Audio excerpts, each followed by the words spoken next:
everyone has an opinion about Canadian federal politics. You have no idea what you're talking about.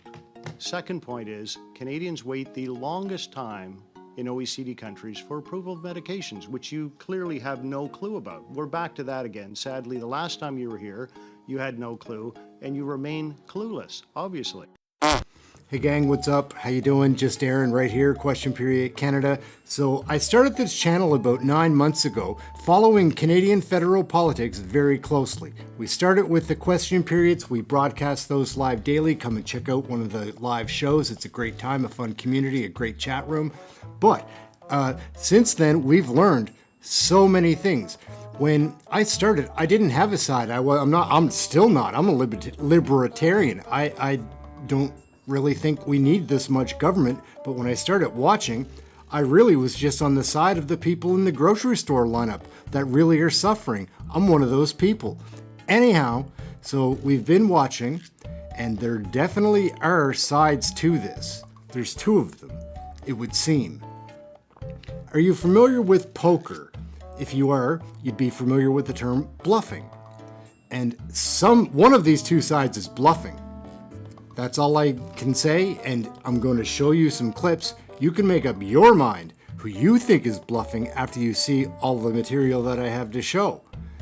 You can make up your own mind. You're a smart Canadian, and I know you care. That's why you're watching this video. Like, subscribe, share, get notified, all those fun things so you can come and join us in one of the live shows. But in the meantime, you just watch some of these clips and tell me, which side do you think is bluffing? The NDP, Liberal Coalition, or the Conservative Party? You're going to have to watch and see and then tell me. Leave it in the comments. Let's take a peek. We're going to start off with the leaders, and then we're going to get into the other politicians. Some of these guys are clowns. Some of these gals are clowns. Some of them are cowboys and cowgirls. There's a mixed bag here. Anyhow, we're going to jump into it. I think that we've got some very fun clips to watch. Let's take a look at this. Like I say, we're starting out with the leaders. What is going on? The Parliamentary Budget Officer has already proven that the Liberal carbon tax, just like the Prime Minister, is not worth the cost, saying the vast majority of people are worse off under a carbon pricing regime than without. This is partly because of the economic cost that the carbon tax imposes. One of our members for Winnipeg asked the PBO if the government had done an economic analysis of the cost, and he said yes, but they're blocking its release, referring to it as a gag order. Why the carbon tax cover-up? The Right Honourable Prime Minister. Speaker, we of course respect the work of the Parliamentary Budget Officer, who provides independent analysis to this government. In this instance, however, the Parliamentary Budget Officer admitted that he made a mistake with his carbon pricing reports, using incorrect analysis and modelling, which emphasises what we've been saying all along, Mr. Speaker, that 8 out of 10 Canadians get more money back from the Canada Carbon Rebate while we fight climate change. The next Canada Carbon Rebate is actually going to be arriving on the 15th of July in Canadians' bank accounts right across the country. We will continue to put money in people's pockets and fight climate. The Honourable Leader of the Opposition. If that was true, he would simply release the report with the real cost of the carbon tax that he's been hiding. The Honourable Member from Burnaby South. We know that China and India are interfering in our democracy and are using members of parliament to do so. A Canadian is dead because India allegedly sent assassins to murder him in Surrey, BC. Yet, the Conservative leader refuses to condemn India's Modi, and the Prime Minister has failed to protect our democracy. How will this Prime Minister take this matter seriously and hold these foreign governments to account? The Right Honourable Prime Minister. Mr. Speaker, since 2015, we've been the first and only government to introduce significant measures to counter foreign interference. The very creation of the National Security and Intelligence Committee of Parliamentarians, an initiative against which the Conservative Party campaigned and fought bitterly while they were in government, has allowed us to see a lot more and to make sure that all parliamentarians are aware of what the intelligence community is doing to keep Canadians safe. We've moved forward on election protections protocols. We move forward on more tools for our security agencies. We will continue to do everything necessary to protect Canadians. Yeah. What in the hell is JAGMEET up to anyways, guys? Doesn't make a lot of sense to me what he's doing with this coalition. I get it, he's in it for his pension, but why he's Trudeau's little lapdog, I don't get it. Why he's always putting up this, like, ruse that he's going to break the coalition. He's not going to. His pension depends on it. After 9 years of this Liberal NDP Prime Minister, hunger and homelessness are up as 1 in 4 Canadians are food insecure. It's because this carbon tax scam leaves Canadians with less money in their pockets, food in their bellies, and fuel in their cars. This Prime Minister and this carbon tax scam are not worth the cost. Conservatives are calling for all federal fuel taxes to be axed this summer so Canadian families can save an average of $670. Will this road-raging finance minister stop the road trip wrecking and implement this common-sense Conservative ask? Yes or no? The Honourable Minister of Finance and Deputy Prime Minister. Mr. Speaker, the only thing the Conservatives believe in is austerity. And the only thing they know how to do is cut, cut, cut. That's why it is no surprise that they would like to cut the carbon rebates that are putting more money back in the pockets of 8 out of 10 Canadians. It is no surprise that they want to cut a national school food program. It's no surprise they want to cut our national early learning and childcare plan. Mr. Speaker, they have no real plan, but they're letting the country burn. Sorry to do it, gang, but we're going to throw in this little extra bit of Chrystia Freeland. You tell me if you think this is bluffing or if she has a hand. Let's see. That democracy thrives in sunlight, and you've talked about the attacks on democracy. And it's already been talked about that Canadians have lost confidence in our electoral system and our institutions, in part because of this foreign interference debate. Are you not concerned that by not releasing the names of the MPs who are involved and accused of what this committee is accusing them of, that you are further undermining confidence in the system, and why are we affording them that protection? So let me just start by saying I don't think Canadians have lost confidence in our democracy.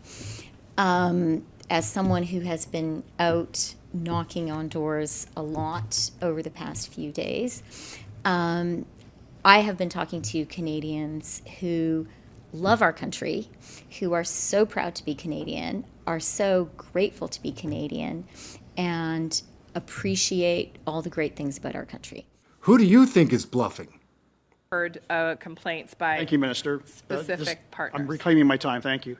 Dalian Enterprises received $8 million to work on the ArriveCam app, a two-person company working out of their basement that performed no IT work, simply acting as a middleman connecting government with IT professionals. What percentage of the work subcontracted by Dalian was given to Indigenous businesses? So I Just think, the percentage, Minister. as I said here before, first of all, that particular company is under a post-audit. Minister, but the I will percentage, also say please. that it's important that we continue to realize what the point of Minister, the Indigenous the registry percentage, is. please. And the point of the Indigenous registry Okay, is you to clearly make don't sure want to that answer the question. I'm going to move on. In 2014, there was an internal audit of the program recommending the government increase the number of pre-award audits, post-award audits, and random audits. In those 10 years, how many audits have been completed? One of the exciting things about the work that we're doing on Just the number, procurement please, strategy Minister. is actually transferring control of Minister, determining the who- number, please. All right, gang, what do you think? Is there one side being a little phonier than the other? Which side is your mind leaning towards? I'd like to take this opportunity now to invite you to subscribe, like, share, get notified, all those fun things. Leave a comment. Back to the video. Let's figure out which side is bluffing. who's Randy? The Minister of Employment has a 50% stake in a PPE company embroiled in allegations of fraud. Text messages from the COO reveal that a partner named Randy was involved in one of those shady business deals. The minister assures us it's not him, yet somehow he's unable to identify who the other Randy is amongst a handful of employees. So again, who's Randy? Here. The Honourable Government House Leader. Mr. Speaker, of course, Canada has among the toughest, most stringent ethics and conflict of interest provisions in the world for public office holders. The minister in question appeared yesterday before committee for 1 hour and answered all of those questions. Who do you think is bluffing? Minister, there's fraud and another Randy in a partner call at your company. What's the other Randy's last name? So, Mr. Barrett, I do not know the name of that person, as I stated in my opening statements. And before at committee, I have no relationship, no operational role with GHI. I do not know that person in question. That person is not me. What's your percentage stake in the company? As has been disclosed in my disclosure to the Commission of Ethics, it is 50% stake in GHI that is held in my holding company. Who are the partners at the company? I do not know. It is Mr. Anderson, to my knowledge, is the only administrator of that company. So, I have no connection other than holding the shares to that company, Mr. Barrett. Holding half of the shares. Half of the shares are in my numbered company, as disclosed to the Commissioner of Ethics. Do you know who holds the balance of the shares? When I was involved, the last time I looked, it was Mr. Anderson. So it's your understanding that you and Randy Boissonneau and Mr. Anderson are 50-50 partners in the company. That is not correct. The shares are held by 2256956 Alberta Limited. Who owns that numbered I company? Do. Cute. It's not cute, Mr. Barrett. There's a question about this other Randy that's been reported. I know the contention, sir, is that you'd like for this to be something that the opposition has created, but this is reported in the media. Who do you think is bluffing? I have the Environment Commissioner's report in front of me. I was under the impression we were talking about carbon pricing, but I'd be happy to provide a response in writing to this question. Talking about carbon pricing, talking about a model that was actually potentially going to reduce emissions. And you were having the government we were asking the government whether to prove it or not. So the Net Accelerator Fund was actually from the Commissioner's report, and I'll read it. The majority of the Net Zero Accelerator contribution agreements do not have commitment for emissions reductions. Were you aware of that? Correct me if I'm wrong, but this accelerator is under the responsibility of the Ministry of Innovation, Science and Economic Development. I'm sure they would be happy to provide answer to your question. Again, it's not a question pertaining to carbon pricing. Does that concern you at all? That the Commissioner found this? Again, does it at all, Mr. Chair? I think any concern at all? I gave an extra minute because of all the back and forth and interruption. So, but we have to go now to Madame Châtel. Who do you think is bluffing? We have the lowest debt to GDP ratio in the G7 and a AAA credit rating. And at the same time, we are maintaining that fiscal prudent track. And we are also providing supports to Canadians through dental care, through pharmacare, contraception for women so that they can make their own choices about their Canadians, bodies. when they're Mr. standing Chair. in line at the food bank, don't care about the debt to GDP ratio. They don't care about that. They just care that their tummies are empty and that they want food on the table to feed their families. Unlike the Conservative government Minister, before the us. government is currently Mr. spending Chair, more point on of debt order. servicing costs than they are in health transfer payments. Sorry, I'm Mr. just Chair. trying to- Minister, sorry, there's a point of order. I'll stop the clock. Mr. Kuzmierczak. Mr. Chair, I just want us to take into consideration our translators. Who do you think is bluffing? Mr. Speaker, so your job is to oversee the parliamentary precinct, to be a referee in the House of Commons, and to oversee the House of Commons harassment policy. When performing these duties, would you agree that it's important to remain neutral? course, I would agree that it's important to remain impartial. I hope all the decisions that I've pronounced in this place would be judged by any fair-minded person as being decisions that could stand the test of time and that were impartial. So as part of this, you no longer attend the weekly meetings with Liberal MPs, caucus meetings, for example? Absolutely. With regard to the harassment policy, would you agree with me that it's important for the accuser and the accused to have confidence that they will be treated fairly according to the harassment policy, regardless of what party that they're a member of? I would hope that they would feel that the process that was set up was one which allows them to both be able to feel free to express themselves, to raise the issues, and for it to be properly disputed. So today there's an ongoing debate about your partisan actions and whether you should remain a speaker. There'll be a vote later today on that.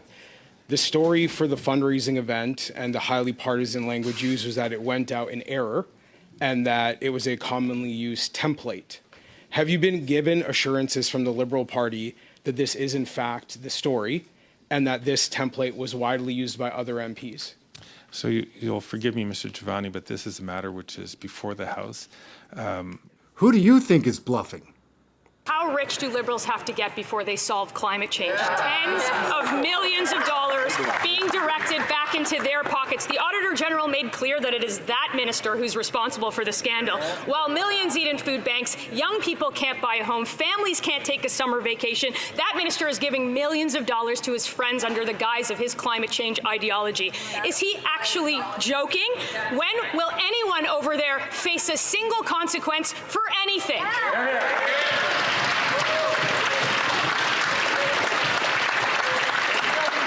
The Honourable Minister for Innovation. I'd like to thank my colleague for the question, Mr. Speaker. You see again the Conservative going, Mr. Speaker. The Auditor General's report was very clear.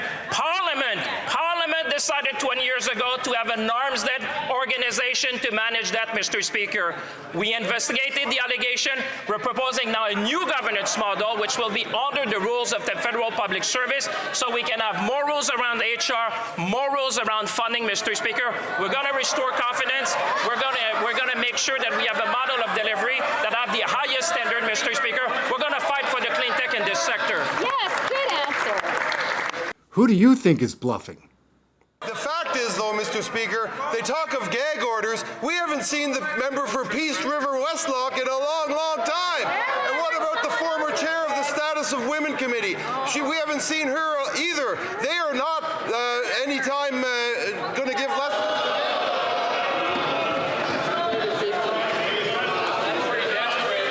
Just need to remind individuals we can't say whether someone's here or not, so just to be careful on those lines. The Honourable Member for Regina Cabell. Apparently answering questions doesn't seem to be this minister's long suit, Mr. Speaker. Their responses here are completely ridiculous. They claim that this report exonerates their position, but they won't release it. This is a little bit like someone who's accused of a crime walking into court saying they have an amazing alibi that proves that they're innocent, but they just can't show it to anybody. Here's the thing, Mr. Speaker, if you won't show your evidence to the jury, you're probably guilty. Why not do the easy thing, release the report, remove the gag order so Canadians can decide? So many people would be wondering, Aaron, how can you try to make a video about poker like metaphor and politics without having old Kenny Rogers, Pablo Rodriguez, Minister of Transportation, in the video? We're saving that for the next video. There will be one. My name's Aaron, this is Question Period. I'm not sure. Who do you think is bluffing? One of these sides has got to be. I'm pretty sure as a smart Canadian you'll be able to make up your own mind. I hope you come back, watch another video. We broadcast the live question periods every day. Over the summer, we'll figure out something else to do because there's only a couple of weeks left. Anyhow, like, subscribe, get notified, comment, share, all those fun things. Check out one of the other videos floating around here. That's it. We're going to get running. Know when to hold them, know when to fold them, know when to run. Catch you next video, gang. Thanks for watching this one. Question Period Canada. I'm Aaron. We're out.